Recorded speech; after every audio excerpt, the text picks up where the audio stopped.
নমস্কাৰ বন্ধু-বান্ধৱীসকল, স্বাগতম জনাইছোঁ আপোনালোক সকলোকে SK জ্ঞান আশ্ৰমৰ নতুন এটা ভিডিঅ'লৈ। আৰু আজিৰ এই ভিডিঅ'টোত মই আপোনালোকক দেখুৱাম SSC GD ফালৰ পৰা এইবাৰ কোনটো বিভাগত কিমানটাকৈ পদ আহিছে আৰু আপোনালোকে কেতিয়ালৈকে আবেদন কৰিব পাৰিব আৰু আপোনালোকক আবেদন কৰিবলৈ কি কি ডকুমেণ্টছ লাগিব আদি সকলো বিষয়ে এইটো ভিডিঅ'ত মই আপোনালোকক দেখুৱাম। তো বন্ধু-বান্ধৱীসকল, আজিৰ পদকেইটা ওলাইছে SSC GD ফালৰ পৰা কনষ্টেবলৰ কাৰণে, আৰু টোটেল পদ হৈছে আপোনালোকৰ 39,481টা। আৰু এই পদকেইটা আপোনালোকৰ আবেদন কৰাৰ লাষ্ট ডেটটো হৈছে 14 অক্টোবৰ 2024। তো 14 অক্টোবৰলৈকে আপোনালোকে এই পদকেইটাৰ কাৰণে অনলাইন যোগে আবেদন কৰিব পাৰিব।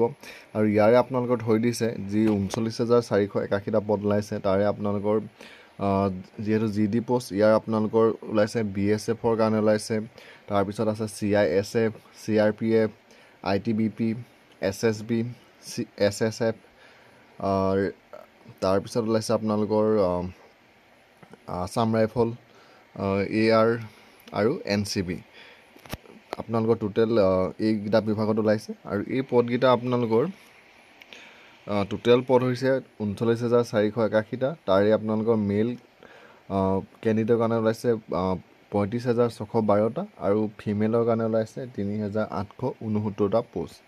আৰু ইয়াৰ আপোনালোকৰ কোনটো বিভাগত কিমান পদ ওলাইছে সেইটো দি থৈছে। BSFৰ কাৰণে ওলাইছে 15,654টা, CISFৰ কাৰণে ওলাইছে 7,145টা, CRPFৰ কাৰণে ওলাইছে 11,541টা আৰু SSBৰ কাৰণে ওলাইছে 819টা, ITBPৰ কাৰণে ওলাইছে 3,017টা, আসাম ৰাইফলৰ কাৰণে ওলাইছে 1,248টা, SSFৰ কাৰণে ওলাইছে 35টা আৰু NCBৰ কাৰণে ওলাইছে 22টা। আৰু টোটেল আপোনালোকৰ পদ হৈছে 39,481টা।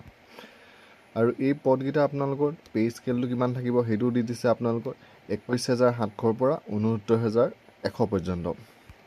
আৰু আবেদন কৰিবলৈ এই পদকেইটাৰ কাৰণে আপোনালোকৰ কি কি ডকুমেণ্টছ লাগিব সেইটো দিছে।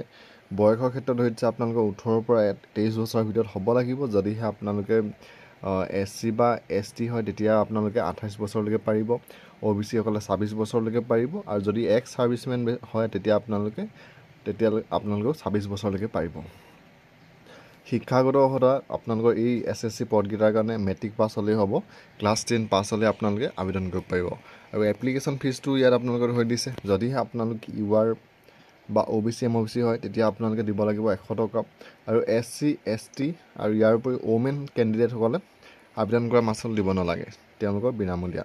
আৰু এক্স ছাৰ্ভিচমেনসকলেও আবেদন কৰা কোনো ধৰণৰ মাচুল দিব নালাগে। পে'মেণ্ট মোডটো আপোনালোকে অনলাইনত আপোনালোকৰ গুগল পে' বা আপোনালোকৰ ATM কাৰ্ডৰ যোগেদি পে'মেণ্টটো কৰিব পাৰিব। এক্সাম চেণ্টাৰকেইটা ক'ত আছে দি দিছে আপোনালোকৰ। অসমৰ মেইনকৈ আছে যোৰহাট, ডিব্ৰুগড়, গুৱাহাটী, শিলচৰ, তেজপুৰ। তো অসমৰ এইকেইটা চেণ্টাৰ আছে।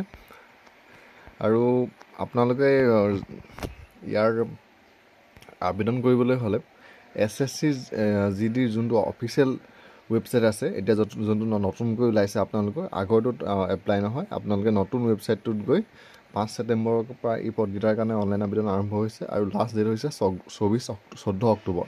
তো আপোনালোকে 14 অক্টোবৰৰ ভিতৰত আপোনালোকে SSC GD এই পষ্টকেইটাৰ কাৰণে অনলাইন যোগে আবেদন কৰিব পাৰিব।